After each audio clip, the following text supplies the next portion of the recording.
La dernière fois, nous avons étudié par une vidéo l'expérience de Laplace et nous avons effectivement constaté que un champ magnétique qui agit sur un courant, pendant que le courant traverse un élément de courant mobile, eh bien, provoque le déplacement de cet élément de courant parce qu'il y a une force électromagnétique qui prend naissance.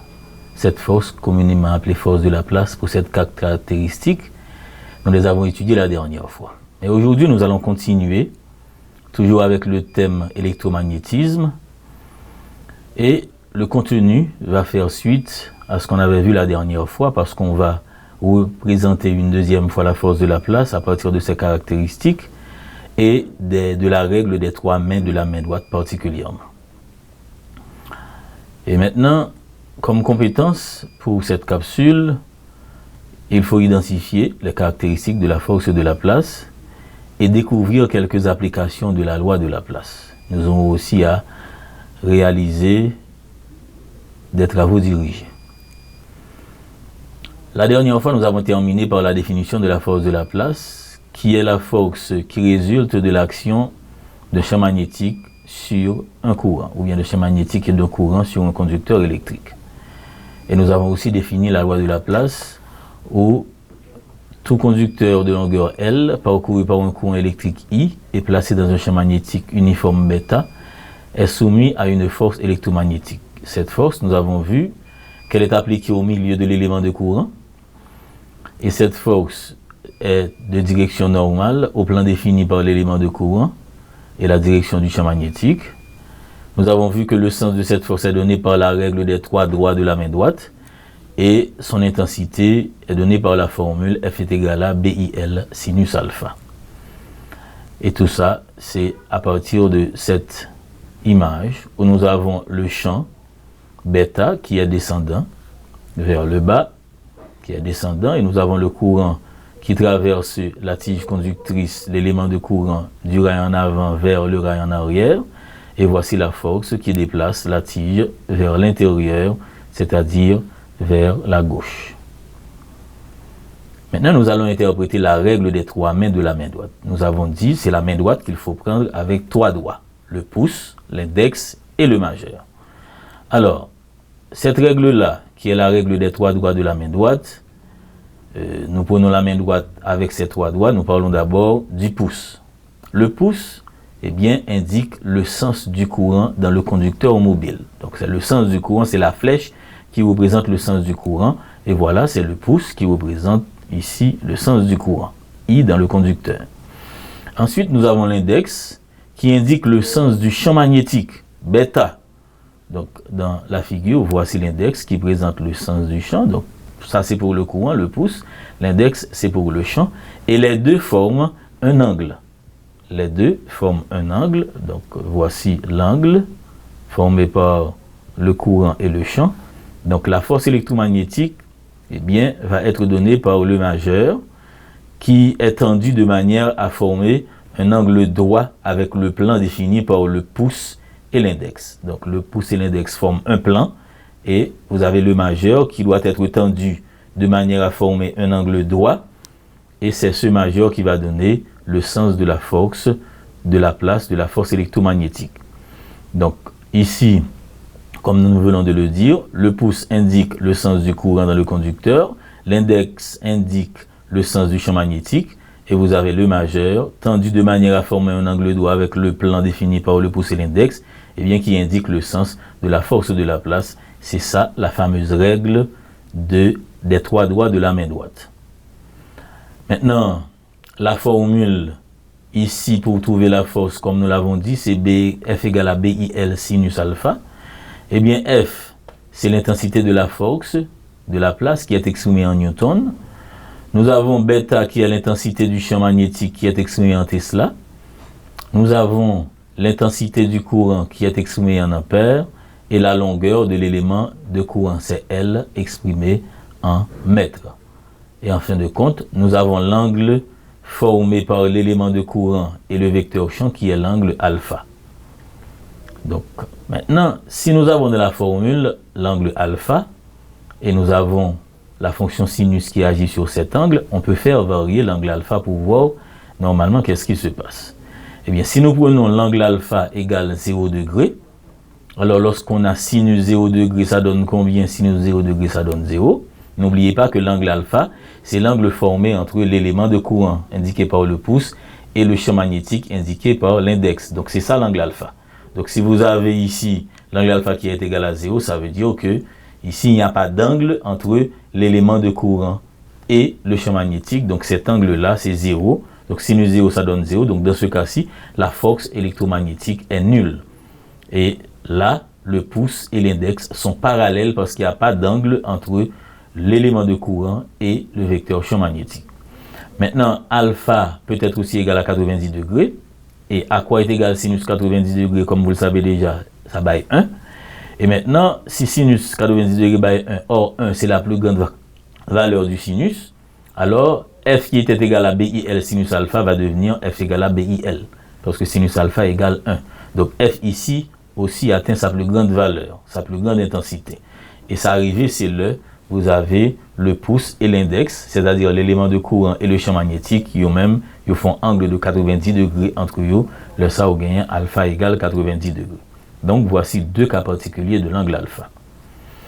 Donc ici, cette force électromagnétique, qui est la loi de Laplace, est appliquée à des matériels que nous-mêmes nous utilisons chaque jour autour de nous-mêmes. Par exemple, si nous prenons des appareils dans la vie courante que vous utilisez qui appliquent la loi de Laplace, comme les machines à laver, oui, c'est des appareils à moteur qui appliquent la loi de Laplace. Les ventilateurs aussi. Nous avons les machines à coudre, nous avons les blenders, les mixeurs. Bon, en français c'est mixeur, en anglais c'est blender, comme nous dit en créole c'est blender. Eh bien, donc c'est des appareils qui utilisent des moteurs. Côté moteur, ça y est, appliqué la loi de Laplace. La loi de Laplace appliquée là-dedans. Et nous avons aussi des appareils de mesure en physique qui appliquent toute loi de Laplace. Par exemple, si nous prenons les galvanomètres à cadre mobile qui mesurent de très faible intensité de courant, eh bien c'est à partir de la loi de Laplace que qu'on se voit. Nous avons les ampèremètres à cadre mobile, de même que les voltmètres à cadre mobile.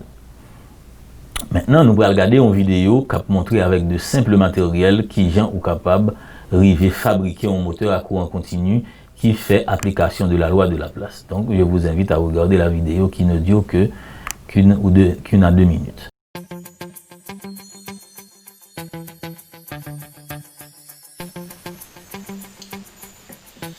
Alors, pour le moteur, voici le matériel dont nous aurons besoin. Du fil de cuivre, ainsi qu'une batterie surmontée de 2 bras métalliques conducteurs. La batterie est une batterie de 4,5 volts. Afin que notre moteur puisse fonctionner, nous aurons également besoin d'un aimant assez puissant. Coupez ensuite un morceau de 2 mètres de fil de cuivre et enroulez-le sous forme de bobine en laissant des deux côtés un petit morceau qui vous servira d'axe. Plus vous avez de spire, mieux c'est.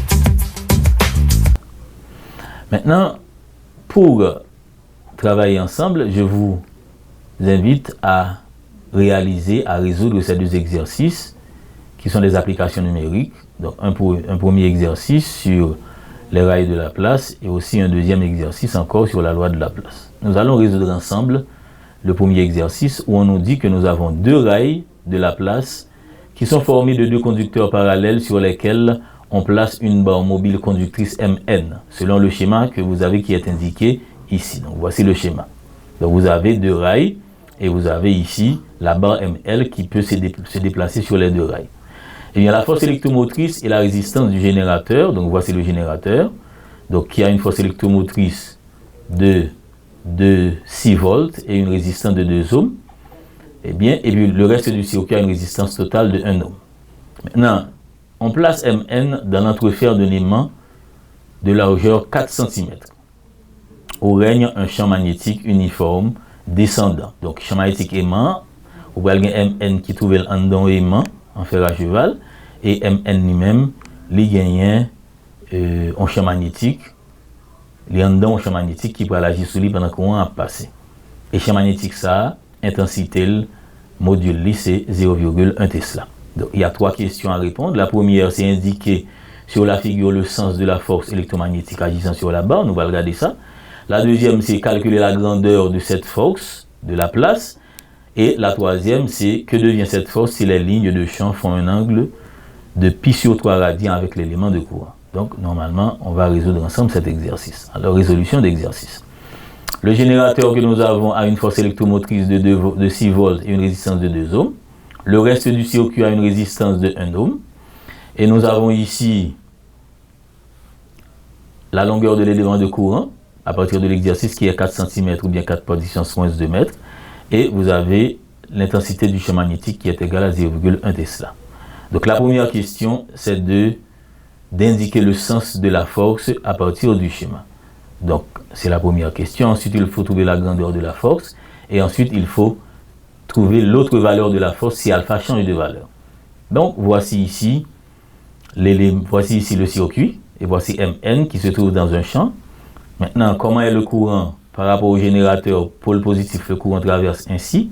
Et bien voilà, nous avons le courant qui est entrant dans Mn du rail PQ vers le rail RS. Donc voici le courant. N'oubliez pas, le sens de courant c'est comme ça.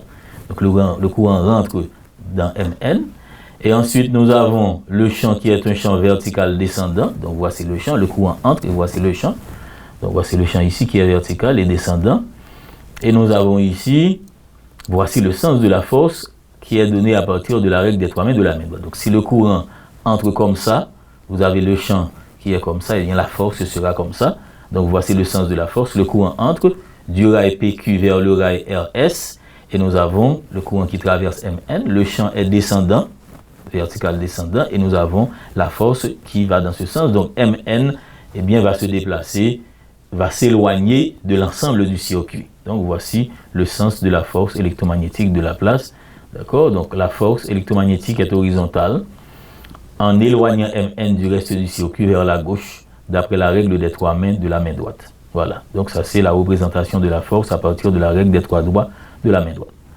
Maintenant, la deuxième question, c'est de calculer la grandeur de cette force. Nous avons vu que pour trouver l'intensité de la force, il faut utiliser la formule F égale à BIL sinus alpha. Ici, comme le courant est horizontal et vous avez le champ qui est vertical, donc alpha ici est égal à 90 degrés et sinus 90 degrés ici est égal à l'unité. Donc maintenant, on revient à la force. Mais pour trouver la force, il faut trouver d'abord l'intensité du courant que l'on n'a pas. Mais puisqu'on connaît les caractéristiques du générateur, force électromotrice et résistance, et la résistance du reste du circuit, alors on applique la loi de Pouillet avec I égale à E sur la somme des résistances, ce qui permet, en remplaçant les éléments par leur valeur, de trouver l'intensité qui est égale à 2 ampères. Et on revient maintenant à la force, qui est égale à BIL, sinus alpha, B c'est 0,1 Tesla, I c'est 2 ampères, et nous avons la longueur qui est 4 par 10 moins 2 mètres, comme sinus alpha est égal à 1. Donc voici les éléments remplacés par leur valeur. Et ici, ça nous permet d'obtenir la force de la place. Son intensité est de 8 par 10 moins 3 newtons, ou bien c'est 8 millinewtons. Donc voici la valeur, l'intensité de la force de la place ici. Maintenant, si nous avons alpha qui est égal à pi sur 3 radians, que va-t-il se passer? Eh bien, sinus alpha aura une autre valeur qui sera 0,866. Et on va trouver la force en remplaçant sinus alpha par 0,66 multiplié par 8 millinewtons, et la force aura comme intensité, nouvelle intensité, 6,93 millinewtons. Donc voilà, voici la résolution du premier exercice. Donc vous avez vous-même le deuxième exercice à résoudre, et nous allons une prochaine fois continuer avec la force de Laplace en étudiant bien sûr le travail électromagnétique que cette force accomplit lorsque cette force déplace un élément de courant. Donc je vous remercie, nous nous reverrons la prochaine fois et j'espère que vous allez résoudre normalement le deuxième exercice parce que les réponses sont déjà à travers l'exercice. Au revoir et à la prochaine.